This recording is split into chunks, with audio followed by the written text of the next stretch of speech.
Morning ಬ್ರೇಕ್ಫಾಸ್ಟ್ಗೆ dosa ಹಾಕ್ಕೊತ ಇದ್ದೀನಿ.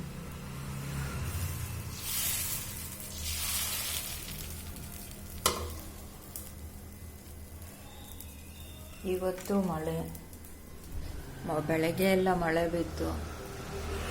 ಇವಾಗ ಸ್ವಲ್ಪ ಸ್ಟಾಪ್ ಆಗಿದೆ. ಬಟ್ಟೆ ಎಲ್ಲ ಒಗಿಬೇಕು. ಅದು ಒಣಗೋದಕ್ಕೆ ಒಂದು ವಾರ ತೆಗೆದುಕೊಳ್ಳುತ್ತೆ. ಡ್ರೈ ಫ್ರೂಟ್ಸ್ ಸ್ವಲ್ಪ ತಿಂತಾ ಇದ್ದೀನಿ.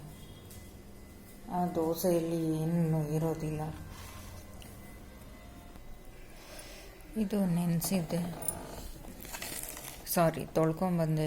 ಇದು ನೆನೆಸಿದ್ದು ರಾತ್ರಿ ಎಲ್ಲ ಖಾಲಿ ಆಗೋಗಿದೆ. ಗ್ರೇಪ್ಸ್ ಮಾತ್ರ, ಆಕ್ರೋಟ್ ಮಾತ್ರ ಇದೆ, ಗೋಡಂಬಿ ಸ್ವಲ್ಪ ಇದೆ. ಅಂಗಡಿಗೆ ಹೋಗಿದ್ದೆ, ಮೊಟ್ಟೆ 3 ತಂದೆ. ಇದು ಬೆಳಿಗ್ಗೆ ದೋಸೆ ಸುಟ್ಟಿದ್ದು, ಇಂಚು ಮೇಲೆ ಹಾಗೆ ಇದೆ, ತೊಳಿಬೇಕು. ಬಾಳೆಹಣ್ಣು KG ಬಂದು 50 ರೂಪಾಯಿ ಇದೆ. ಇದು ಹಾಲು 30 ರೂಪಾಯಿ. ಚೇಂಜ್ ಕೊಡಲ್ಲ, 2 ರೂಪಾಯಿ ಚಾಕ್ಲೇಟ್ ಕೊಡ್ತಾರೆ. ಅದ್ಯಾವುದೋ ಮಿಂಟ್ ಚಾಕ್ಲೇಟ್, ಅದು ಯಾರು ತಿಂತಾರೆ?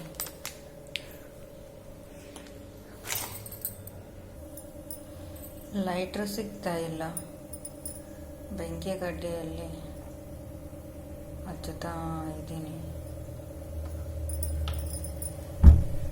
ಹಾಲು ಕಾಯಿಸ್ಬಿಟ್ಟು ಇಟ್ಬಿಡ್ತೀನಿ. ಸಾಯಂಕಾಲ ಲೈಟಾಗಿ ಬಾಯ್ಲ್ ಮಾಡಿದ್ರೆ ಸಾಕಾಗುತ್ತೆ.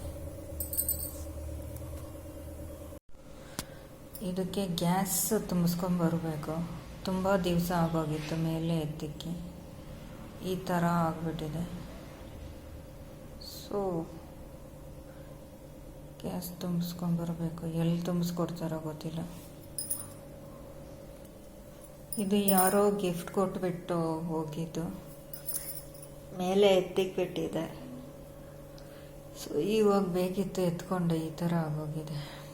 ಕಾಶ್ಮೀರಿಂದ ಬಂದಿದ್ದರು ಅವರು, ಬಾಡಿಗೆಗಿದ್ದರು. ಅವರು ನೆನಪಿಗೆ ಅಂದ್ಬಿಟ್ಟು ಕೊಟ್ಬಿಟ್ಟು ಹೋದರು. ನಾನು ಕೇಳಿದೆ, ನನಗೆ ಬೇಕಿತ್ತು ಅಂತ. ಅವರು ಒಂದಲ್ಲ ಎರಡು ತಗೊಳಕ್ಕ ಅಂತ ಕೊಟ್ಬಿಟ್ಟು ಹೋಗ್ಬಿಟ್ರು. ಪಾಪ ಇಲ್ಲಿದ್ದಾರೆ. ಮೊಟ್ಟೆ ಒಳಗಡೆ ಹಾಕದೆ ಡಮ್ ಅಂತ ಬಿಟ್ಕೊಂತು, ಒಳಗಡೆ ಇರೋದೆಲ್ಲ ಹೊರಗಡೆ ಬರ್ತಾ ಇದೆ.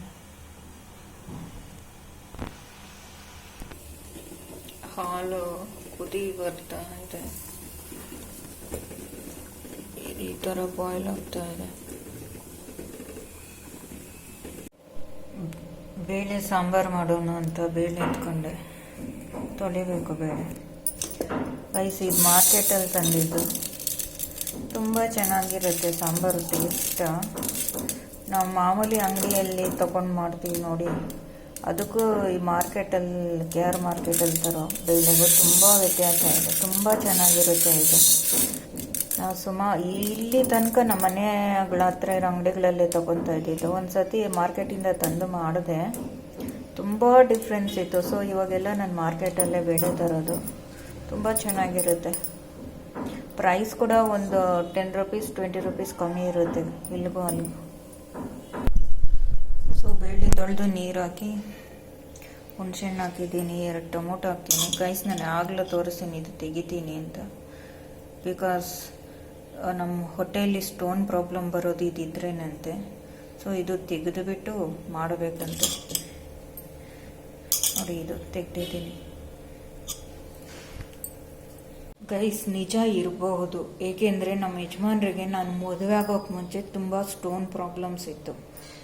ತುಂಬ ಸತಿ ಹಾಸ್ಪಿಟ್ಲಿಗೆ ಓಡಾಡಿದ್ದಾರೆ. ನಾನು ಮದುವೆ ಆದಾಗಲೂ ಒಂದು ಸತಿ ಸ್ಟೋನ್ ಪ್ರಾಬ್ಲಮ್ ಬಂತು. ನನಗೆ ಇಲ್ಲಿ ಯಾರೋ ಒಬ್ಬರು ಅಡುಗೆ ಕೆಲಸಕ್ಕೆ ಹೋಗ್ತಾಯಿದ್ರು. ಅವ್ರ ಮನೆಯಲ್ಲಿ ಈ ಥರ ಹೇಳಿದ್ರಂತೆ, ಅದು ಯಾವಾಗಲೂ ಅದು ತೆಗೆದುಬಿಟ್ಟು ಅಡುಗೆ ಮಾಡಬೇಕು, ಅವಾಗ ಸ್ಟೋನ್ ಪ್ರಾಬ್ಲಮ್ ಬರೋಲ್ಲ ಅಂತ. ಅವ್ರಿಗೆ ನಮ್ಮ ಯಜಮಾನ್ರ ಪರಿಸ್ಥಿತಿ ಗೊತ್ತಿತ್ತು. ಅವ್ರು ನನ್ನ ಹತ್ರ ಅಂದರು, ನೀವು ಟೊಮೊಟೊನ ಈ ಥರ ಹಾಕ್ಬಾರ್ದು, ಈ ಥರ ಒಳಗಡೆ ಇರೋದು ತೆಗೆದು ಬಿಡಬೇಕು, ಅದರಿಂದನೇ ಸ್ಟೋನ್ ಪ್ರಾಬ್ಲಮ್ ಬರೋದು ಅಂತ. ಯಾಕಂದರೆ ಡಾಕ್ಟರ್ಸ್ ಎಲ್ಲ ಹೇಳ್ತಾರೆ ಅಲ್ವಾ, ಟೊಮೊಟೊ ತಿನ್ನಬಾರ್ದು ಸ್ಟೋನ್ ಪ್ರಾಬ್ಲಮ್ಸ್ ಇದ್ದರೆ ಅಂತ. ಸೊ ನಾನು ಆವತ್ತಿಂದ ರೂಢಿ ಮಾಡಿಕೊಂಡೆ. ನಮ್ಮ ಯಜಮಾನ್ರಿಗೆ ಆವತ್ತಿಂದ ಒಂದು ದಿವಸನೂ ಸ್ಟೋನ್ ಪ್ರಾಬ್ಲಮ್ ಇಲ್ಲ, ತುಂಬ ವರ್ಷ ಇರಲಿಲ್ಲ. ನಾನು ಮದುವೆ ಆದಮೇಲೆ ಒಂದು ಸತಿ ಬಂದಿತ್ತು ಅಷ್ಟೇ ಅವ್ರಿಗೆ, ಆಮೇಲೆ ಬರಲಿಲ್ಲ. ನಾನು ಮದುವೆ ಆಗೋ ಮುಂಚೆ 1000 ಸತಿ ಇಲ್ಲ, ತುಂಬ ಸತಿ ಬಂದಿದೆ. ನಾವು ಅಡುಗೆ ಮಾಡೋ ತರಕಾರಿಗಳು ಅವುಗಳಲ್ಲೇ ಸಾಕಷ್ಟು ಮದ್ದುಗಳಿದೆ ಗೈಸ್, ಅದು ನೀವು ತಿಳ್ಕೊಳ್ಬೇಕು. ನಮ್ಮನೇಲಿ ಗ್ಯಾಸ್ಟ್ರಿಕ್ ತುಂಬ ಪ್ರಾಬ್ಲಮ್ ಆಗ್ತಾಯಿತ್ತು, ನಮ್ಮ ಯಜಮಾನ್ರಿಗೂ ಅಷ್ಟೇ ನನ್ನ ಮಗನಿಗೂ ಅಷ್ಟೇ. ಅವರು ಯಾವಾಗಲೂ ಓಡೋಗಿ ಇಂಜೆಕ್ಷನ್ಗಳು ಹಾಕ್ಸ್ಕೊತಾ ಇದ್ದಿದ್ದು. ಅದನ್ನು ಪರಿಹಾರ ಮಾಡಿದೆ. ಅದೊಂದು ಸತಿ ವಿಡಿಯೋ ಮಾಡಾಕ್ತೀನಿ, ಇದರಲ್ಲಿ ತೋರಿಸೋದಿಲ್ಲ. ತುಂಬ ಗ್ಯಾಸ್ಟ್ರಿಕ್ ಪ್ರಾಬ್ಲಮ್ ಅವ್ರಿಗೆ, ಪಾಪ ಮಲ್ಕೊಂಡು ಒದ್ಲಾಡ್ತಾ ಇದ್ರು, ಆ ಥರ ವಿಪರೀತ ಗ್ಯಾಸ್ಟ್ರಿಕ್ ಪ್ರಾಬ್ಲಮ್. ಅದಕ್ಕೆ ಸ್ವಲ್ಪ ಜಾಸ್ತಿ ಪ್ರೊಸೀಜರ್ಸ್ ಇದೆ. ಮಾರ್ನಿಂಗ್ ಎದ್ದು ಏನೋ ಮಾಡಬೇಕು, ಅದಕ್ಕೆ ಅದು ಒಂದು ಸತಿ ಅದೊಂದು ವಿಡಿಯೋ ಆಗ್ಬಿಡುತ್ತೆ ಹೇಳಿದ್ರೆ, ತೋರಿಸ್ತೀನಿ ಯಾವ ಥರ ಅಂತ. ಮಾಡಿ ನೋಡಿ, ನಿಮ್ಮ ಗ್ಯಾಸ್ಟ್ರಿಕ್ ಹೋಗುತ್ತೋ ಇಲ್ವೋ ಕಮೆಂಟ್ ಮಾಡಿ. ಎಂಥ ಗ್ಯಾಸ್ಟ್ರಿಕ್ ಇದ್ದು ಕೊಚ್ಕೊಂಡು ಹೋಗಬೇಕು.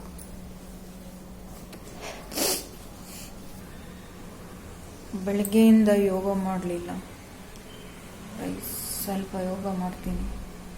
ಅದಕ್ಕೆ ನನ್ನ ಕೆಳಗಡೆ ಇಟ್ಕೊಂಡ್ರೆ ಕ್ಯಾಮ್ರಾ ಕಾಣಿಸ್ತಾ ಇಲ್ಲ, ಹಾಗಾಗಿ ಇಲ್ಲಿ ಕೂತ್ಕೊಂಡ್ಬಿಡ್ತೀನಿ, ಈಸಿ ಆಗುತ್ತೆ.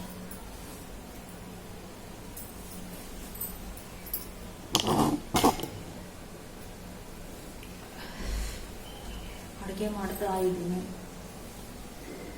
ಎದ್ದೋಡ್ಬೇಕು, ಒಂದು ಕಡೆ ಡಿಸ್ಟರ್ಬ್ ಆಗುತ್ತೆ ಅಂತ ಒಂದು ಕಡೆ ಸುಮ್ಮನೆ ಇದ್ದೀನಿ, ಅದಾಗಲಿ ಅಂತ ಬರ್ತೀನಿ. ಅದು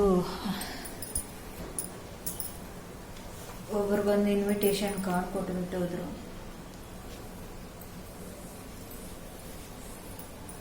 ಹೋಗ್ಬೇಕು, ತುಂಬ ದೂರ, ಹೇಗಪ್ಪ ಹೋಗೋದು ಅಂತ ಒಂದು.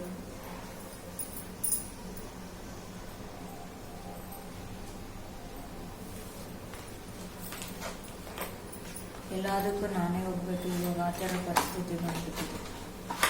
ಮೊದಲು ನಮ್ಮ ಯಜಮಾನ್ರು ಇದ್ದಿದ್ರೆ ಅವ್ರು ಹೋಗ್ತಾ ಇದ್ರು, ಅವಾಗ ಆರಾಮಾಗಿ ಮನೆಯಲ್ಲೇ ಇರ್ತಾ ಇದ್ದೆ. ಇವಾಗ ಆವಾಗ ಓಡಾಡದೆ ಇರೋದೆಲ್ಲ ಇವಾಗ ಓಡಾಡಬೇಕು, ಆ ಥರ ಪರಿಸ್ಥಿತಿ ನನಗೆ.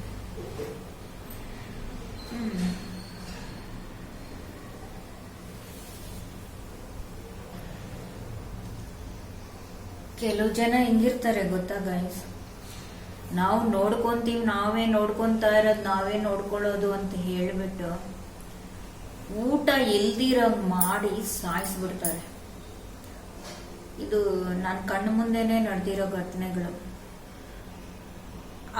ಇವಾಗ ನಾವು ನೋಡ್ಕೊಳ್ಳಲ್ಲ ಅಂದ್ರೆ ಅವರು ಏನಾದರೂ ಸೂಸೈಡು ಅದು ಇದು ಮಾಡ್ಕೊತಾರೆ ಅಂದ್ಬಿಟ್ಟು ಈ ಥರ ಮಾಡಿಬಿಡೋದು. ನೋಡ್ಕೊಂತೀವಿ ಅಂತ ಹೇಳಿಬಿಟ್ಟು ಅವ್ರನ್ನ ಕಾಯಿಲೆಗಳು ತಂದಿಕ್ಬಿಡೋದು, ಮೇಲಕ್ಕೆ ಕಳಿಸ್ಬಿಡೋದು. ಇಂತಿಂಥ ಜನ ಇದ್ದಾರೆ ಗೊತ್ತಾ, ಒಳ್ಳೆಯವರು ಅಂತ ನಾಟಕಗಳು ಮಾಡಿಕೊಂಡು ಕಣ್ಮುಂದೆನೇ ಇರ್ತಾರೆ. ಗೈಸ್, ಮಳೆ ಬಂದಿದೆ, ಲೈಟಾಗಿ ಕೋಲ್ಡ್ ಆಗಿ ತಲೆ ನೋವ್ತಾ ಇದೆ. ಅದನ್ನ ಬ್ಯಾಲೆನ್ಸ್ ಮಾಡಬೇಕು. ಅದಕ್ಕೇನೆ ಅನುಲೋಮ ವಿಲೋಮ ಮಾಡ್ತೀನಿ ನಾನು.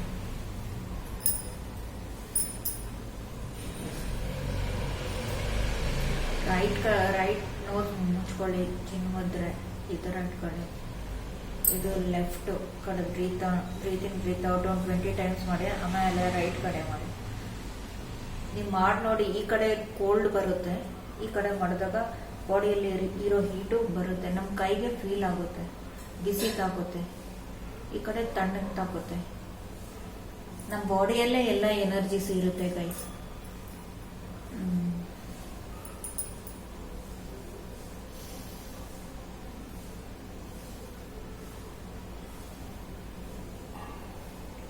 ಎಲ್ಲೋ ಕಳೆದೋಗ್ಬಿಡ್ತೀವಿ.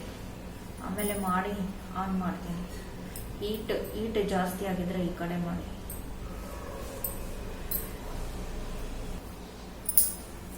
ನಿಮ್ಗೆ ಏನಾದರೂ ತಲೆನೋವಿದ್ರೆ ಈ ಪ್ರಾಣಾಯಾಮ ಮಾಡಿ ಭ್ರಾಮರಿ.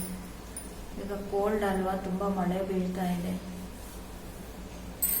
ಅದಕ್ಕೆ ತುಂಬ ಕೆಲಸ ಮಾಡುತ್ತೆ ಚೆನ್ನಾಗಿ.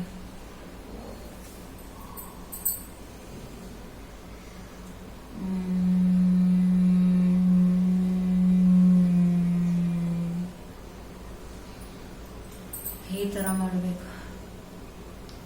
ಮಾಡಿಬಿಟ್ಟು ಆಮೇಲೆ ಆನ್ ಮಾಡ್ಕೊತೀನಿ ಗೈಸ್. ಇನ್ನೊಂದು ಮಾಡಿದ ತಕ್ಷಣ ಯಾವುದು ರಿಸಲ್ಟ್ ಕೊಡಲ್ಲ. ಮಿನಿಮಮ್ ನೀವು 15 ದಿವಸ ಮಾಡಿದ್ರು ಲೈಟಾಗಿ ಬರುತ್ತೆ ರಿಸಲ್ಟ್.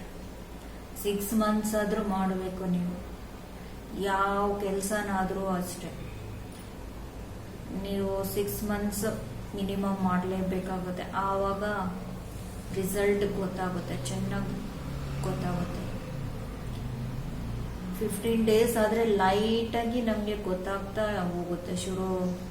ನಾವು ಮಾಡಿಬಿಟ್ಟು ಸಡನ್ನಾಗಿ ಈಗಲೇ ನಮಗೆ ಏನೂ ಗೊತ್ತಾಗಿಲ್ಲ, ಏನೂ ಬರಲಿಲ್ಲ. ತುಂಬ ಜನ ಇದ್ದಾರೆ ಈ ಥರ, ನಾನೇ ನೋಡಿದ್ದೀನಿ.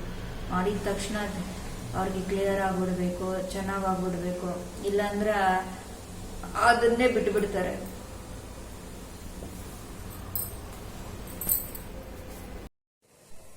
ಗೈಸ್, ಮಳೆ ಬರೋ ಥರ ಇದೆ, ಹೋಗುತ್ತೆ ಬರುತ್ತೆ. ನಮ್ಮ ಕಡೆ ಬೆಳಿಗ್ಗೆ 6 ಗಂಟೆಗೆ ಮಳೆ ಬಿತ್ತು, ಎಲ್ಲ ಒಣಗಿದೆ. ಇನ್ನು ಸ್ವಲ್ಪ ಹೊತ್ತಿಗೆ ಶುರು ಆಗುತ್ತೆ. ನಮ್ಮ ಕಡೆಯ ಹವಾಮಾನ ಈ ರೀತಿ ಇದೆ. ಮೇಲೆ ಎಲ್ಲ ಹದ್ದುಗಳು ಶುರುವಾಗಿದೆ. ನಮ್ಮ ಕಡೆ ಹದ್ದುಗಳು, ಪಾರಿವಾಳಗಳು ಬಿಟ್ಟರೆ ಏನೂ ಇಲ್ಲ ಗೈಸ್. ಯಾವ ಬರ್ಡ್ಸು ಇಲ್ಲ, ಯಾವ ಮಂಕೀಸು ಇಲ್ಲ, ಯಾವ ಕ್ರೋಸು ಇಲ್ಲ. ಮೊನ್ನೆ ನಮ್ಮ ಕಡೆ ಒಬ್ಬರು ತೀರೋಗಿದ್ರು. ಏನು ಮಾಡಬೇಕಾಗಿತ್ತು ಗೊತ್ತಾ? ಎಲ್ಲರೂ ಅಲ್ಲಿ ಮಾತಾಡಿದ್ದು, ಕಾಗೆಗಳು ಬಂದಿಲ್ಲ, ಅದಕ್ಕೆ ಎತ್ಕೊಂಡೋಗಿ ಹಸುಗೆ ಇಡಿ ಅಂತ ಅದನ್ನು 3 ದಿವಸದ್ದು ಹಾಲು ಮಾಡ್ತಾರೆ, ಅದು ಎತ್ಕೊಂಡೋಗಿ ಹಸುಗಿಟ್ರು. ಅಲ್ಲಿರೋರೆಲ್ಲ ಬೈತಾಯಿದ್ರು. ಇಲ್ಲಿ ಒಬ್ಬರು ಪಂಜರದಲ್ಲಿ ಕಾಗೆ ಸಾಕಿದ್ದಾರೆ, ಅಲ್ಲಿಗೋಗಿ ಕಾಗೆ ಹಿಡ್ಕೊಂಬರ್ಬೇಕಾಗಿತ್ತು.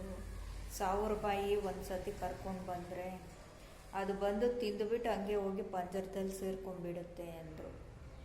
ಈಗ ನಮ್ಮ ಬೆಂಗಳೂರಲ್ಲಿ ಆ ಥರ ಆಗೋಗಿದೆ ಗೈಸ್. ಪಂಜರದಲ್ಲಿರೋ ಕಾಗೆಗೆ ಪಿಂಡ ಇಡೋದು. ನಮ್ಮ ಪರಿಸ್ಥಿತಿ ಇನ್ನೂ ಎಲ್ಲೆಲ್ಲಿ ಬರುತ್ತೆ, ಎಲ್ಲ ಈ ಟವರ್ಗಳಿಂದಾನೆ. ಯಾವುದು ಒಂದು ಕೋತಿನೂ ಇಲ್ಲ, ಒಂದು ಪಾರಿವಾಳಗಳಿಗೇನೂ ಆಗಲ್ವೇನೋ, ಸಾಕಷ್ಟು ಪಾರಿವಾಳಗಳಿದೆ. ಅದೊಂದು ಬಿಟ್ಟರೆ ಇನ್ನೇನೂ ಇಲ್ಲ. ಈಗಲ್ಸ್ ಇದೆ, ಒಂದು ಪಕ್ಷಿ ಇಲ್ಲ, ಏನೂ ಇಲ್ಲ. ಹಸುಗಳು ಕಮ್ಮಿನೇ. ಆ ಹಸುಗಳು ಹೋಗಿ ಕಾರ್ಪೊರೇಷನ್ ತೊಟ್ಟಿಯಲ್ಲಿರೋದನ್ನು ತಿಂತವೆ. ಈಗ ಅದಕ್ಕೆ ಡಾಕ್ಟರ್ಗಳು ಹೇಳೋದು ಹಸುಗಳ ಹಾಲು ಕುಡಿಬೇಡಿ ಅಂತ. ಹೋಗಿ ಕಾರ್ಪೊರೇಷನ್ ತೊಟ್ಟಿಯಲ್ಲಿರೋ ಕಸನೆಲ್ಲ ತಿನ್ನುತ್ತೆ ಅಂತ ಡಾಕ್ಟ್ರ್ ಆ ರೀತಿ ಹೇಳೋದಂತೆ. ಪ್ಲಾಸ್ಟಿಕ್ಕು ಅದು ತಿನ್ನುತ್ತೆ. ಅದಕ್ಕೆ ಸಿಲಿಂಡರ್ಗೆ ಗ್ಯಾಸ್ ತುಂಬಿಸ್ಕೊಂಬರೋಣ ಅಂತ ಹೋಗಿ ಅವರು 2 ಸಿಲಿಂಡ್ರ್ ಹಾಕ್ಕೊಂಡ್ರೆ ಎಷ್ಟು ಅಂದೆ, 1300. ಒಂದು ಸಿಲಿಂಡ್ರ್ 450 ಅಂದರು. ಸೊ ಅದು ಆಮೇಲೆ ಹಾಕ್ಕೊಳ್ಳಿ ಅಂದೆ. ಆಮೇಲೆ ಚೆಕ್ ಮಾಡಿದ್ರು, ಸಿಲಿಂಡ್ರ್ ಚೆನ್ನಾಗಿದೆ ಅಂದ್ಬಿಟ್ಟು ಆ ಸಿಲಿಂಡ್ರೇ ಕೊಟ್ಟರು. ಒಂದು ಸಪ್ರೇಟಾಗಿ ಸಿಲಿಂಡ್ರ್ ತಗೊಂಡ್ರೆ 1300 ಆಗುತ್ತಂತೆ. ಅವ್ರು ಹೇಳ್ತಾ ಇದ್ದಾರೆ ಲೀಕ್ ಆದರೆ ಅಲ್ಲಿ ಕೆಳಗಡೆ ವಾಸನೆ ಬರುತ್ತೆ, ಇಲ್ಲಿ ಒದ್ದೆ ಥರ ಆಗುತ್ತೆ ಅಂತ. ಇಲ್ಲಿ ಬರ್ತಾ ಇದ್ವಿ, ಅಲ್ಲಿ ಆಂಜನೇಯ ದೇವ್ರನ್ನ ಕೂರಿಸಿದ್ರು ನೋಡಿಗ. ಇಲ್ಲಿ ರೋಡಲ್ಲಿ ಜಯ ಹನುಮಾನ ಜ್ಞಾನ ಗುಣ ಸಾಗರ ಅಂತ ಹಾಡ